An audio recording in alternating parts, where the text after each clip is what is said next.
Ticket to ഫിനാലയുടെ task ഓരോന്നായിട്ട് ഇങ്ങനെ നടന്നുകൊണ്ടിരിക്കുകയാണ്. കമ്പാരിറ്റീവ്ലി ഗേൾസ് സെക്ഷൻ കുറച്ച് വീക്ക് ആയിക്കൊണ്ടിരിക്കുന്നുണ്ട്. കാരണം ഇപ്പം ലൈക്ക് നോറ എന്നാലും ticket to finale close to date ആയപ്പോഴേക്കും ഒരു ഫയർ പോലെ വരുന്നുണ്ട്. എന്നാലും ആള് തോക്കുന്നതാണെങ്കിലും ആളുടേതായ രീതിയിൽ ഒരു എൻകറേജ്മെന്റ് കാണിക്കുന്നുണ്ട്. ഇപ്പം ജാസ്മിൻ ആണെങ്കിൽ ഹെൽത്ത് ഇഷ്യൂ വരുന്നുണ്ട്, നന്ദനയ്ക്കാണെങ്കിലും ചെറിയ ചെറിയ പ്രശ്നങ്ങൾ വരുന്നുണ്ട്. പക്ഷെ കമ്പാരിറ്റീവ്ലി കഴിഞ്ഞ സീസൺസിന് മുമ്പത്തെ സീസൺസ് ഒക്കെ വെച്ച് നോക്കുമ്പോൾ ഈ ഒരു സീസണിലാണെങ്കിൽ പോലും ലേഡീസ് സെക്ഷൻ ഇപ്പോൾ കുറച്ച് ലോ ആയിട്ട് വരുന്നുണ്ട്.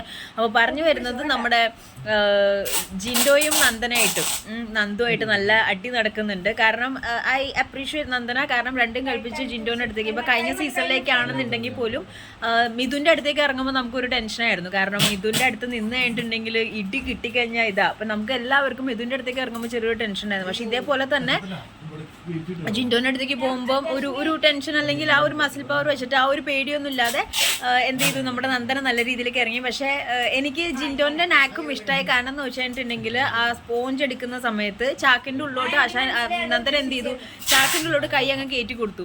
അപ്പം ഇത് വിട്ടുപോകാതെ ഇരിക്കാൻ വേണ്ടിയിട്ട് നമ്മുടെ ജിൻഡോ കയറി ലോക്ക് ചെയ്തത് ഫുൾ ചാക്കായിട്ടാണ് ലോക്ക് ചെയ്തത്. അപ്പോൾ ആളുടെ കൈ അതിൻ്റെ ഉള്ളിലായി. അപ്പോൾ ജിൻഡോയ്ക്ക് മനസ്സിലായി വിട്ട് കഴിഞ്ഞിട്ടുണ്ടെങ്കിൽ ഫുൾ സ്പോഞ്ച് എടുത്തിട്ട് പോകുന്നുള്ളത്.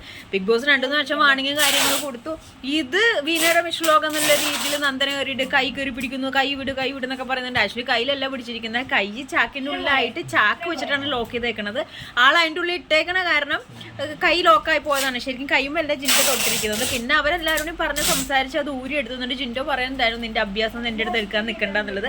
പക്ഷേ എന്തായാലും നല്ല രീതിയിൽ ഒരു ഊർജ്ജത്തോട് കൂടിയിട്ടുള്ള ഒരു ഹെൽത്തി ടാസ്ക് തന്നെ ആയിരുന്നു അത്. രണ്ടുപേരും കലിപ്പോട് കൂടിയിട്ട് ജിൻഡോയ്ക്ക് മനസ്സിലായി. കാരണം എന്നെ കൈമ കയറി പഠിച്ച ഫിസിക്കൽ അസോൾട്ടോ അല്ലെങ്കിൽ കൈ തൊട്ടെന്നുള്ള രീതിയിൽ വേറെ വള്ളിയൊക്കെ വന്നാലോ എന്ന് വിചാരിച്ചിട്ട് നൈസായിട്ട് ചാക്ക് ചുരുട്ടി കൈ ചാക്കിൻ്റെ ഉള്ളിൽ എടുക്കാൻ പറ്റാത്ത രീതിയിൽ ലോക്കാക്കി വെച്ചിട്ടാണ് ജിൻഡോ കളിച്ചുകൊണ്ടിരുന്നത്. അത് തന്നെയാണ് ജിൻഡോ നമ്മുടെ നന്ദനോട് പറഞ്ഞത് നിന്റെ അഭ്യാസം നിന്റെ അടുത്ത് എടുക്കാൻ നിൽക്കണ്ടെന്ന്. ജിൻഡപ്പൻ ആരാ മോൻ.